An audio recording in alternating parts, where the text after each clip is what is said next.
Mayo Experience. Mayo Experience. Mayo Experience. Mayo Experience. Experience.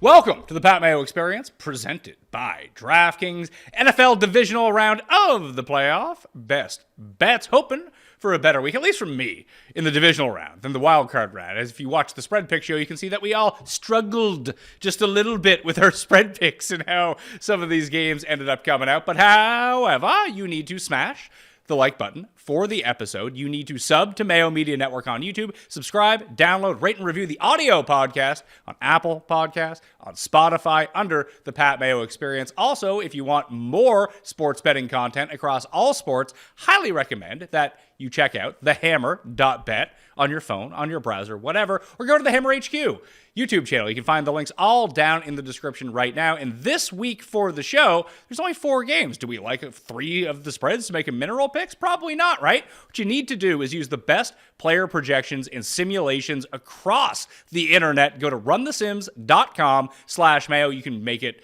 the stock projections that are up there, compare them against all of the other props that are going, the median projections. You can even adjust them. If you think that the games are going to go a little bit differently, rerun the simulation, simulate it 10,000 times, and then see if your projections match up with what the sportsbook is offering. So runthesims.com/Mayo. Rob, Cam, you guys carried the week. I was 3-0 2 weeks ago, 0-3 last week. This is how the season's going for me. I thought that the Chargers and Bills, even partially through the game cam, were going to cover. Didn't happen. Listen, Pat, this is what we do. We're a team. You win as a team, you don't. That's the problem with people. Oh, blah, blah, blah. No, we're a team. This is the way it works. So we'll pick up our team. I have good weeks. Pizzola has good weeks. You have good weeks. Who cares, buddy? It doesn't matter.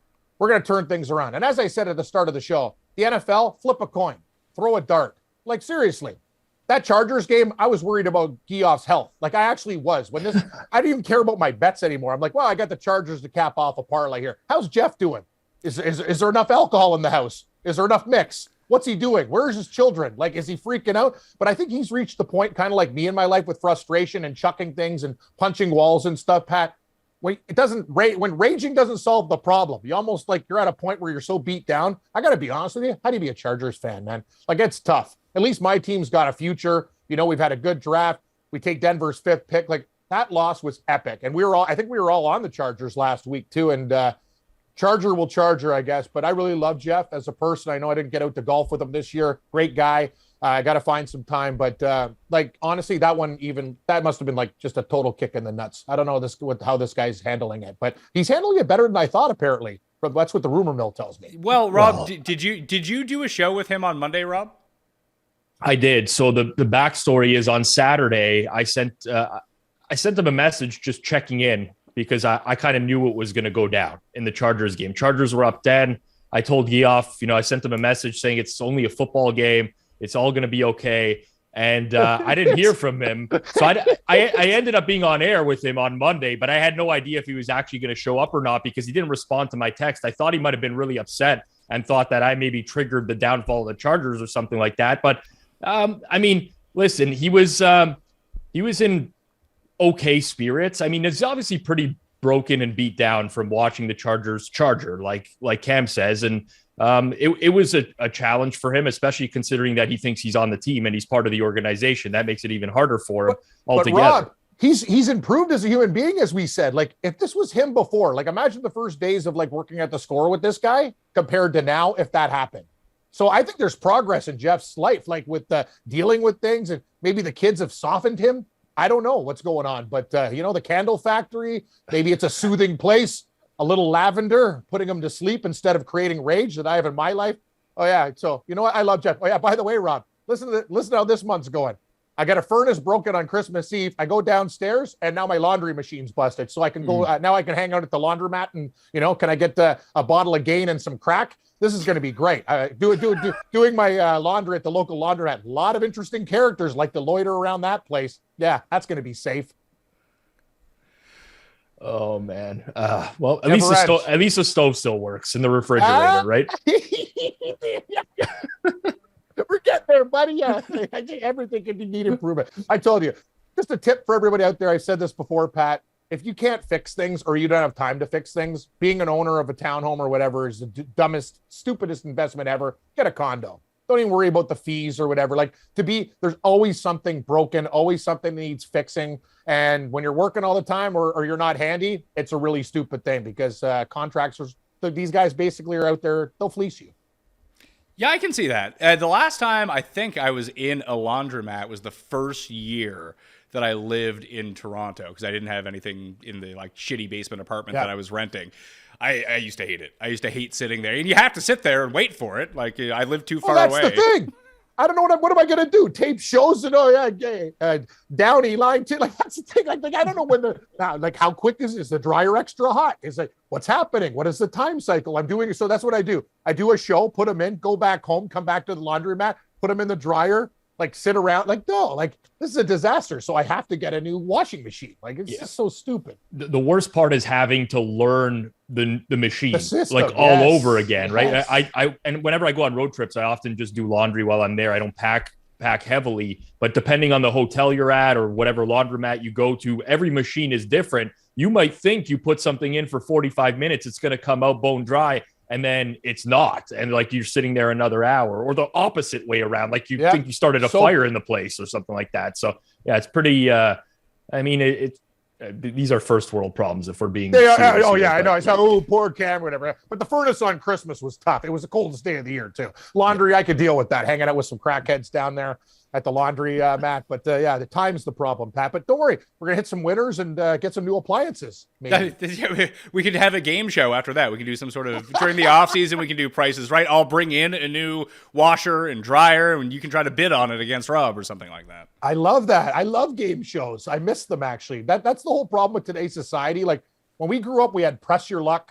Amazing game show. I guess the Price is Right is still there, but it's not the same. The Drew Carey Price is Right is not the same as the Bob Barker Price is Right. And there's like loser game shows now. Like it's just when we were younger, game shows were solid. Like they were fun, right, Rob? Like whammies, they'd come in there, do the moonwalk like Michael Jackson and eat your credit card and laugh at you and stuff. Like there's not the same.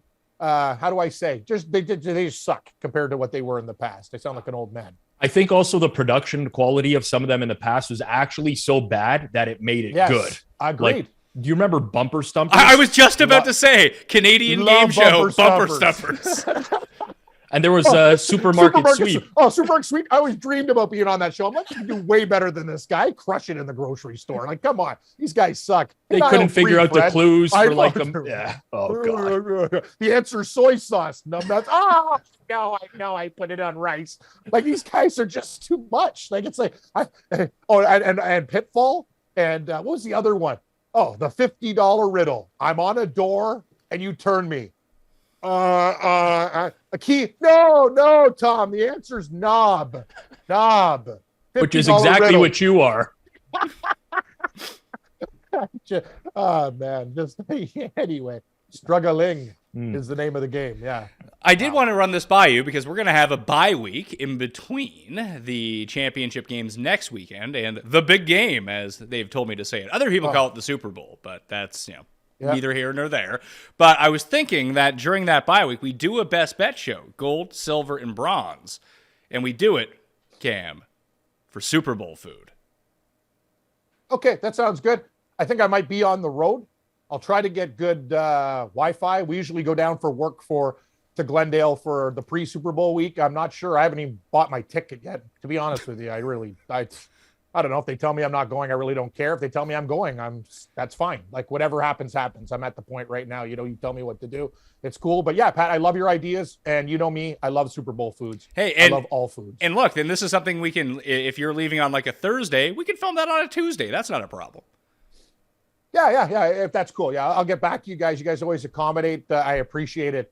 It'll be fine. And I love your list, Pat. Actually, it was one of the funniest things I think you've ever done. Like when you did that DFS Super Bowl foods list, like dips, like Gatorade mix and stuff like that. It seems like an easy game to play, but when you really think about like getting drunk properly and not trying to minimize hangovers and gorging like I do because I'm an absolute pig, like it's a really good game. Your DFS food Super Bowl list is actually one of the smartest things ever, right, Rob? Like it seems easier, like, oh, I'm going to go this way, but no, you forget about the mix and the other things that you need to make your day out. You got to be really smart with your cash.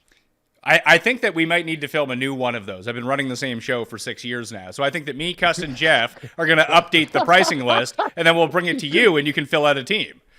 Yes, no, Pat, true. Inflation. Those prices are great now. I'm completely like, different. I'm shopping Yep. at Mayo supermarket, man. I'm going to go nuts. You're right. Rob, have you ever been to like pre-Super Bowl week, Super Bowl week, like doing media, or have you always kind of stayed at home or just gone around? Like, have you ever done Radio Row, for example? So I have not. I've never been sent. I honestly have zero appetite to do that. Like I would go for the experience just to say that I did it once, but like that kind of stuff doesn't motivate me. Meeting players, meeting members of the media, like we did that. I did that for years back in the day. It's cool for a while, and then after that, it's just like extra work for me. Pre-Super Bowl week for a lot of bettors is just like they're going nuts, right? If they're in Nevada or different spots in the US where you can bet at kiosks, they're driving all over the place, get a bunch of props down or whatever. For me, it's actually a very quiet week. I'm not a huge props bettor. I like to just relax. Like we're at the point of football season for me now where I'd like to just ride off into the sunset. Let's get to the home stretch here and let's move on into the off season where I can go vacation and just do whatever else. I'm with you, Rob. Like Yeah. I'd love to take a leave of absence. I'm not lying to you. Like I want to get this Titleist from my stomach, my hernia removed. Like I have a list of not fun things that I need to do that I have to take care after Super Bowl. And getting that thing out of my stomach is a good start. It's really annoying. I did Radio Row, and maybe it's because of how we ended up doing, or where the Super Bowl was. Like Glendale sounds fantastic, or even LA when you went last year, Cam. The one Super Bowl that I went to go cover, and I hosted this show, the Pat Mayo Experience, live from 10 a.m. till 5 p.m. every single day of the week, and just having people funnel in and out, and having Robert Griffin III tell me about God, and Melvin Gordon showing me his social insurance number. Like, it was just really weird stuff the entire time. I was like, this is not what I do.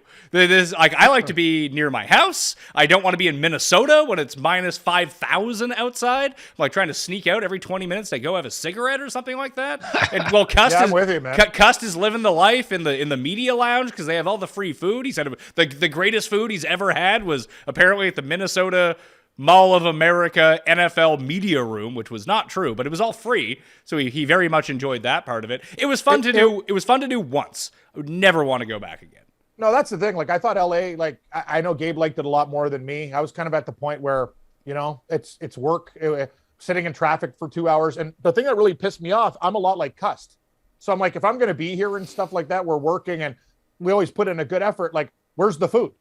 This thing's sponsored by Pizza Hut. There was not one pizza. All they had was chips, cold coffee, whatever, and all the international media, because they're a bunch of scumbags, right, Rob? Like those guys from Kazakhstan at the Leaf game, pocketing Haagen-Dazs bars, doing their shopping there while they're like doing one interview with Aki Berg to get a 10-second soundbite. Like it was the worst thing ever. Like there was all the food that you had to buy was like $30 for a little sandwich, and then no food, no fruit, no nothing. Coffee's out. Like it sucked. Like the NFL, you'd think we'd be covering like, Egyptian polo. Like I don't know what the hell, I don't know what to say. Like the lowest grade of sport. Again, it was the opposite of the Super Bowl. Like you're sponsored by Pizza Hut. Why don't you just order like 1,000 pies for the media? Like there was nothing there. It was fun, like going out and stuff like that. Like LA, we had some couple good times, but yeah, it wasn't like I thought it was going to be. I've done CFL events that have treated me better than that. I'll say that. The CFL at least will like because you're there, they're going to treat you well, right? I was just shocked. It was like literally the NFL. You think it would be like a 5-star spread? It was the worst food. Like there was nothing there. There weren't even snacks.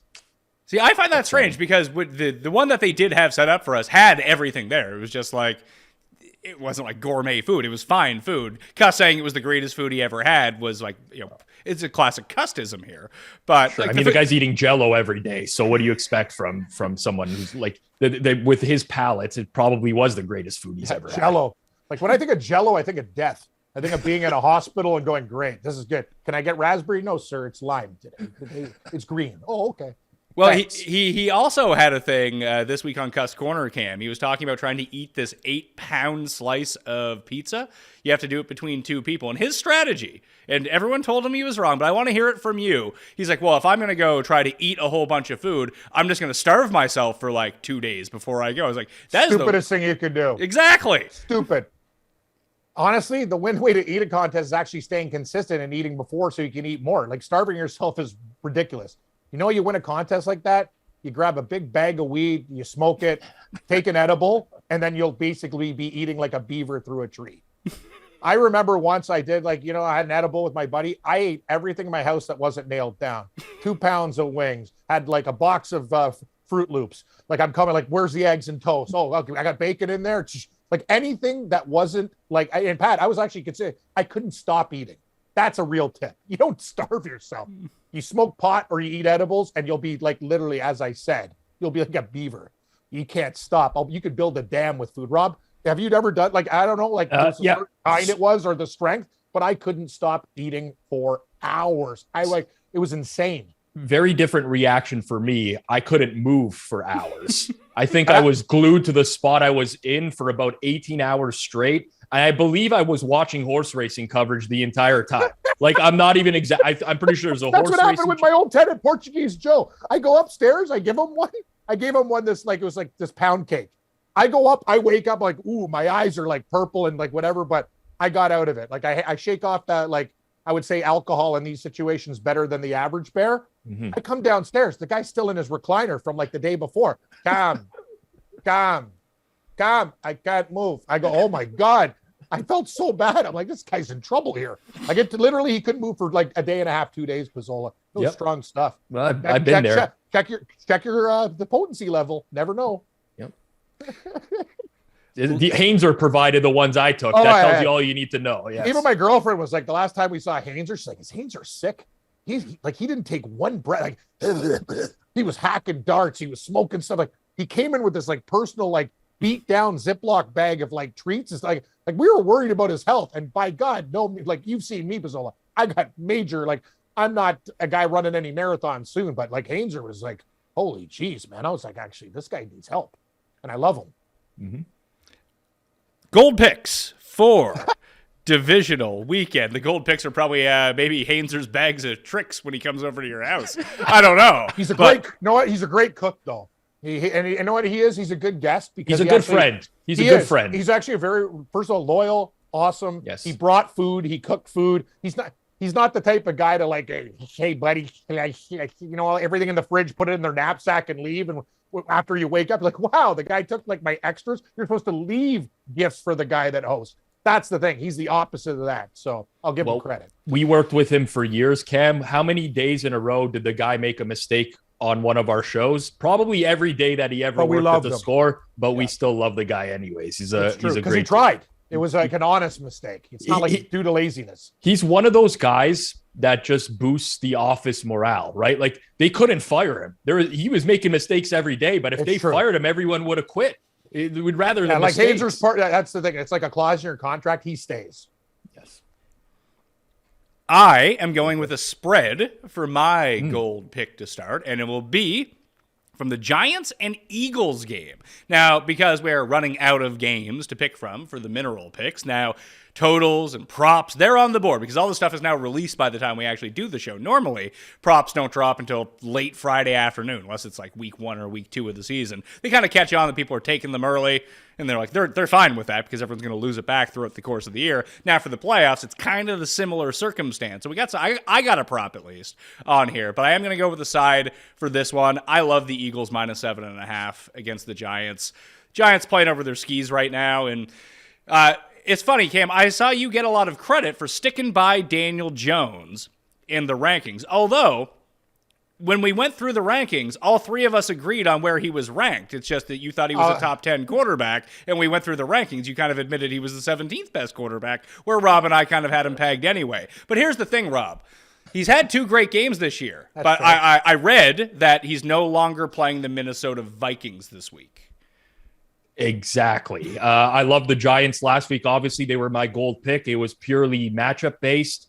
I don't like the Giants this week. The only thing keeping me from betting the Eagles is the status of Jalen Hurts, and I don't really know how hurt he is. But if we put this into context, week 14, the Eagles went out on the road to take on the Giants. The Eagles closed as a 7-point favorite in that game. Week 14, not too long ago. Now you reverse it, and they're 7.5 at home coming off of a bye week. This is, I think, quite an overreaction to the Giants last week. Now, they are healthier. They're the healthiest they've probably been as a team for the entire season, and a lot of people are talking about that. I don't care. Like, the Giants at full health are still not that good. They have an offensive line that's outside of their left tackle is horrible. They have one of the worst receiving groups in the entire league. Defensively, they have two very good interior linemen. Outside of that, there's a lot left to be desired for the entire team. So I do agree. This just feels like a recency bias type of thing, Pat, where Philly ended pretty poorly and people forget that they were just laying waste to a bunch of teams along the way. And the Giants come in off of a win against, thankfully, I don't have to read the comments anymore about me hating the Vikings. And the Vikings, as mentioned, every friggin' week of the season actually stink. And they showed that they stink last week. So I'm very happy about that. Well, I'll defend you guys. I'll defend you guys. Well, I did say the Jones. I just said Jones was better, Pat. Like, and he played a great game, but everybody plays a great game. I'm just proud of Daniel Jones because I think, as I said before, I might rank him a little bit higher. He's very dangerous with his legs, and you guys saw what he can do. And if you give him time, like, he's growing into a quarterback. And that's the thing. Like, that's the problem with people. Not every guy is going to be in a perfect system like Brock Purdy and figure it out. It's going to take time, and he's really figuring it out. And as I said, I think the Giants should lock him up because I think he's decent. Well, you talk about Brock Purdy being in the right system. Like, doesn't Daboll going to the Giants and putting Daniel Jones in an actual position to succeed kind of show that maybe, I mean, Daniel Jones, listen, he's the 6th overall pick. Clearly, he's a lot better than almost all of us thought that he was. But is he actually really good? Like, could Daboll piece this together with a rookie next year and do the same thing? Well, it's crazy how come in the span of 1 week. The amount of times I saw Daniel Jones compared to Josh Allen this week was like people of Galaxy brain themselves again, right? Like, okay, I get it. I called him Josh Allen light, and that's okay. I said light. I didn't say Josh Allen, and that's fair. Okay, it means you're not as good. Cam, if you're the Giants next year, who would you rather have? So if you had to build, because you're going to have to sign him for like 4 years, $100 million, whatever it is. If you're the Giants, would you rather give 4 for $100 to Daniel Jones, or would you rather give 4 for $100 to, let's say, Justin Fields? I'd stick with Jones. I think he knows the system, and he's been good with the Giants. And he's also, you know what, Pat, guys, he's deserved another contract. We'll see what happens after this. He's getting one. He's getting a contract from someone. He is. The thing about Fields is, too, and no, I'll defend them both. Chicago's offensive line is horrible. He's a young kid and he gets murdered out there. As for the Giants, look at their receivers. But they have good coaches and they figure it out. Right, Rob? They're not like the best household names there. Jones is good. And the thing about one thing that he can do is with his feet, very, very rated. As I said before, he's fast. He's fleet of foot. And the guy, once he's in space, he can really motor, man. He's got those he's a big guy. He's got long strides and he's fast, man. He's good. Average.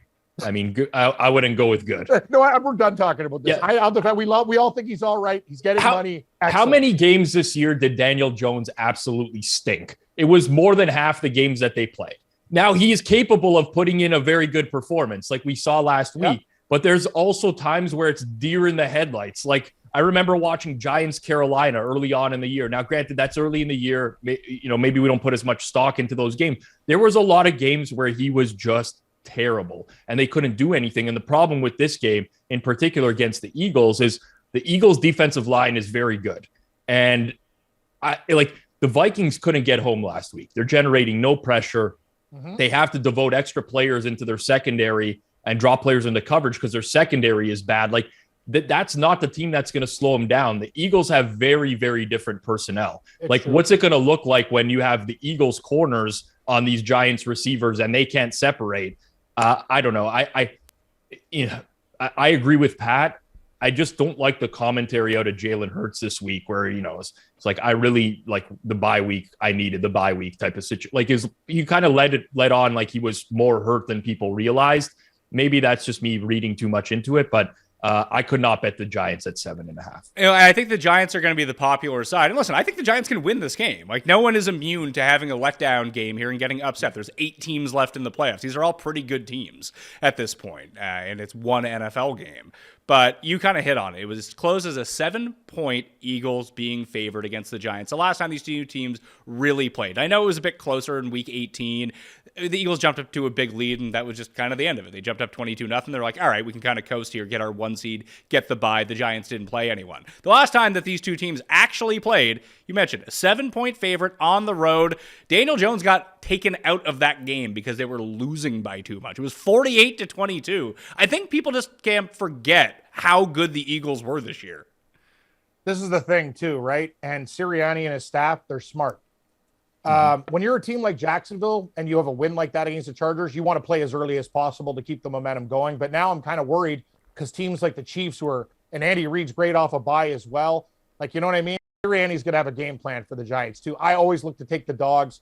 I think the Eagles win. I'm not sure if they're going to win by 8, but they should, like in money line parlays or teasers or whatever, like to be safe. I don't think there's a world where the Giants pull off a complete upset. They might cover the number. The back door is open, but I'm with you guys there. The Eagles should take care of business. They have time to prepare. Rob, gold pick from you. I'm going to do something very untraditional for this show. I'm looking for ways to bet these games this week, so bear with me. But I actually really do like this play. So I've clicked Kansas City spread, Philadelphia Eagles spread. 6-point teaser. I'm clicking the 6-point teaser at -120 on DraftKings. So we get the Chiefs -2.5, and we get the Eagles -1.5. I feel very confident in teams winning the game. I mean, this often happens in the divisional round, right? We have not seen Kansas City play in a week. We've not seen the Eagles play, and people forget about how good these teams are, and they try to talk themselves into the underdog that they saw win a week ago. And like if Jacksonville turns the ball over like they did a week ago against the Chargers, it's game over against the Chiefs. They ain't coming back from it. And in fact, the last time Jacksonville played Kansas City, it was a game I bet the Jaguars +10. I got a push on that. Very lucky to get a push. They surprise onside to start the game, got an extra possession there. They were +3 in turnover margin. They basically created 4 extra possessions and they still lost the game by double-digit points. I don't think the Jags are nearly as good as people think. The defense is extremely suspect. Everyone talking about the defensive improvements down the stretch. Go look at all the teams they played. The Titans twice, the Texans. It was a joke. Even the Ravens with backup quarterback. When they stepped up in class and they played a good offense, they played the Chargers last week. They gave up 30. They played the Cowboys. They gave up 34. They played the Lions. They gave up a ton in that game as well. I think the Chiefs are going to score. I don't know that the Jags are good enough to win that game. And then for all the reasons that you mentioned, Pat, in regards to the Eagles, I just don't think the Giants are good. They had too many games this year where, I mean, to me, they're just an average, possibly even below average football team altogether. But I think recency bias plays a huge factor here. So essentially, I mean, I know they have to cover a very small spread, but give me Chiefs -2.5, Eagles -1.5 at -120. Cam, the one thing I will give a lot of credit to Brian Daboll and the coaching staff and the offense for the Giants is that their short yardage is really good.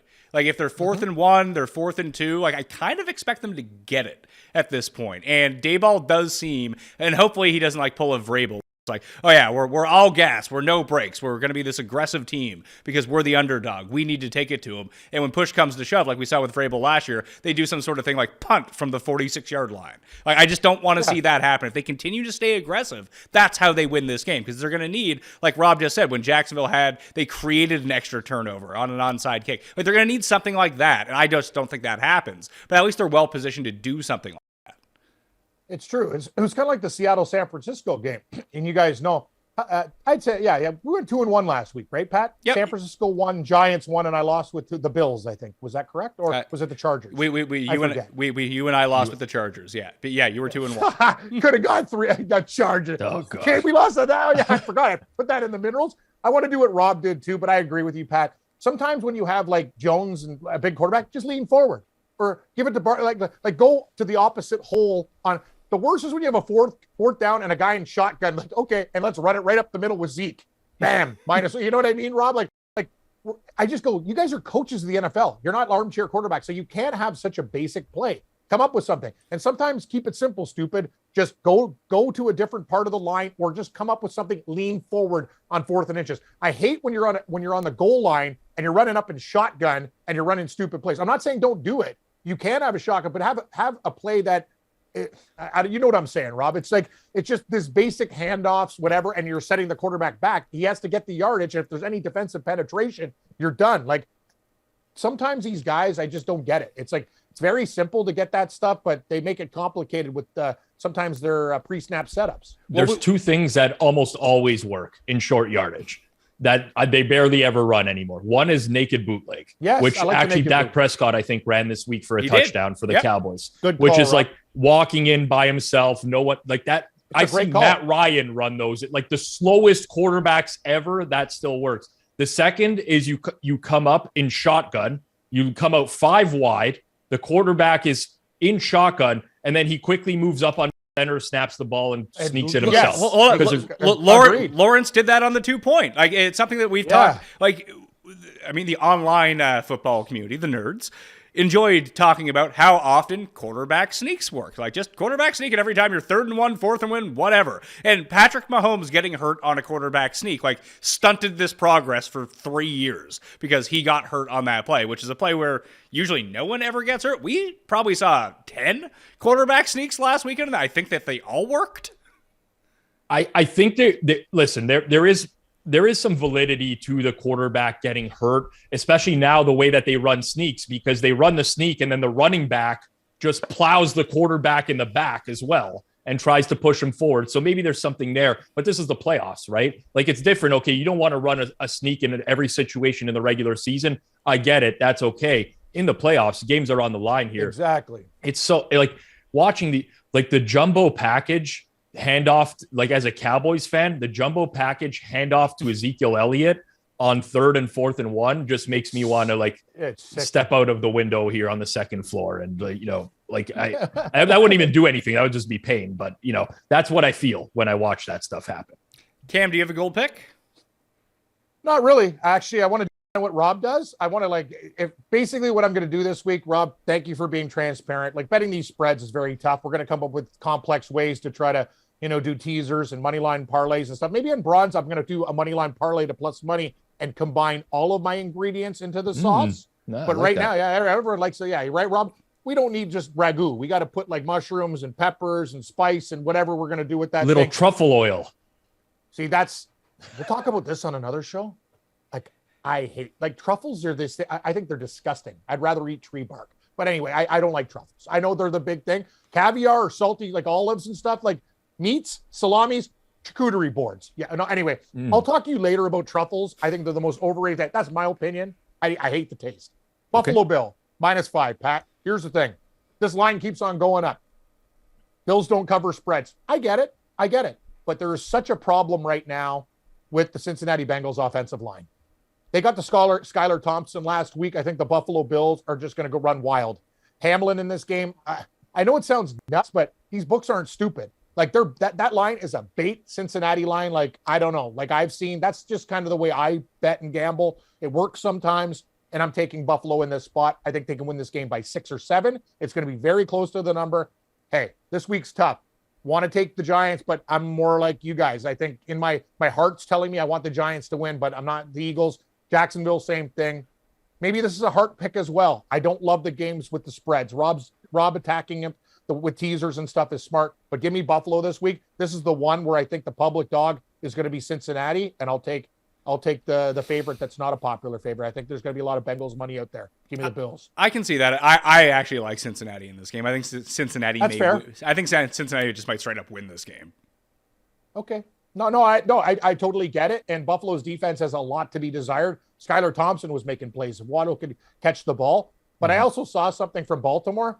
Joe Burrow, like, he's one of the best quarterbacks in the league, but even if he doesn't have time, like, the Bills are going to watch that tape, what the Ravens did, and he's going to be on his ass a lot. I'm going to take Buffalo to win this game by a touchdown. Just cover. Yeah, I mean, listen, I can most definitely see it. I prefer the +5 with Cincinnati. I just worry that Allen's going to do 2 really stupid things in this game. And can they overcome that? Is it going to cost them? And usually it works out for them, and it's fine because he's good enough to overcome all that stuff. But now that you're playing Joe Burrow, like a real guy on the other side of the ball, he can take advantage of these things. I understand. Rob, your thoughts quickly? No. Listen, this is the game this week that I don't really have a strong opinion on. If you force me to bet it, I take Cincinnati. I go back to last year. Like, the offensive line has been a problem for Cincinnati for a long time. Now, this year they corrected it with some free agent signings. They brought in Lyle Collins. They brought in Alex Kappa. Those are the guys that are hurt for this week's game. But Joe Burrow got sacked 9 times against Tennessee last year. They still end up going to the Super Bowl. Like, the O-line was an issue for them, and they still ended up performing or exceeding expectations with the O-line being an issue. The one challenge I have with Buffalo is that Buffalo plays a lot of defensive packages where they put a lot of defensive backs into the game. They play a lot of 5 or more defensive backs in the game. They basically invite the run, and this has kind of been their MO for a while now. Cincinnati's a very patient offense. They were 3rd in success rate this year whenever there were 5 or more defensive backs on the field. And Well, I suppose we should have spent less time off the top talking about nothing and talking about the picks because our system cocked us. We lost this last half of the show. Some good stuff in there as well. But what I want to do right now is run through the picks that we all gave and talked about, just so you know, so you probably know what to fade at this point. I went with the San Francisco 49ers. Rob and I and Cam all disagreed on this.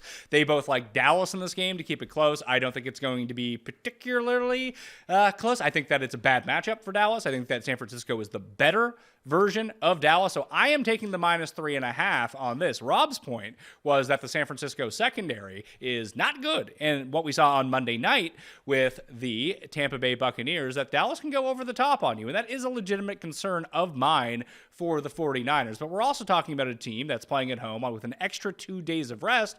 Dallas had to travel to Tampa Bay, play in the Eastern time zone. Now they need to come back 5 days later, 6 days later, I suppose, and play in the Pacific time zone. It's just a lot of is stacked against Dallas in this for me. So what I'm looking for is just the superior team, -3.5, short spread. That's where I'm going. Rob has taken the over of 46 in this game. He said that anything below 47 is where that he wants to go. That's his silver pick. San Francisco and Dallas over 46 points. Cam decided he said that what was his line? That he is giving up the Bengals for adoption because he made the Bills his gold pick, but he's rescuing the Jags at +8.5. He likes the Jags in this spot, just does not trust Kansas City to cover giant spreads. And to kind of parlay onto that with the bronze picks, we have, let's see here. What's Rob doing? Rob is taking Kansas City first half -5.5 for the Chiefs. So everyone can kind of be a winner here. Kansas City covers the first half. They give it back. And Jacksonville backdoors in the second half. I actually like the Jags more than the Giants to actually win as a big underdog. I don't like them to win, but I think in terms of probability, I would put my money on Jacksonville over the Giants in this spot. But that's just where I'm at right now. I played a prop for my bronze pick, Devin Singletary, under 43.5 rushing yards. When you kind of look at the Bills' breakdown of their rushing attack now over the past 6 weeks, outside of the one game against the Bears, where it was an absolute blowout, Devin Singletary is just not the man in the mix anymore. You're going to get Josh Allen rushing attempts, far more in this game than we saw last week against the Miami Dolphins. He's essentially going to split carries with James Cook and throw out Josh Allen from that circumstance. So you have a 50-50 between the running backs and a quarterback who's probably going to run the ball 30% of the time. So realistically, upside-wise, and yeah, he can most definitely get to this number on one run if there's a missed tackle somewhere. But the Bengals' rush defense, outside of last week against J.K. Dobbins, since DJ Reader returned, has been excellent. So under 43.5 for Devin Singletary. And then Philadelphia, Buffalo money line for Cam, -122 is his bronze play for the week. Apologies for the system going out. Sometimes it happens. This is the first time it's happened in over 18 months. So every once in a while this happens. They were not able to come back and record. We had more recording to do. Sometimes shit happens. Shit happens when you party naked and you're trying to get shows out right away and book stuff back to back to back to back. So apologies for that. Still, smash the like button while you're here and sub to Mayo Media Network, okay? I'm Pat Mayo. you can, let's see, what can you do? You can sub to the channel, you can rate and review the podcast. Oh, runthesims.com. Great time of the year to get your membership at runthesims.com. Runthesims.com/Mayo for a discount. Link is down in the description, by the way. But props this time of year tend to be the best markets to go after because, as Rob pointed out in the unaired version of the content that came out today, is that the books are sharp anyways. For the NFL, when spreads and totals, they are especially sharp during the NFL playoffs when there's just more eyeballs on it. You can catch some props earlier on in the week especially, and if you're running your own numbers, which you can do at Run the Sims and make them completely customizable, that you can catch the books if you have a certain lean on a game very easily. So that's the way that I would go about this. Runthesims.com/Mayo to get yourself that discount. Apologies again for the show. I'm Pat Mayo. Thank you all for watching. I'll see you next time. Mayo experience. Experience.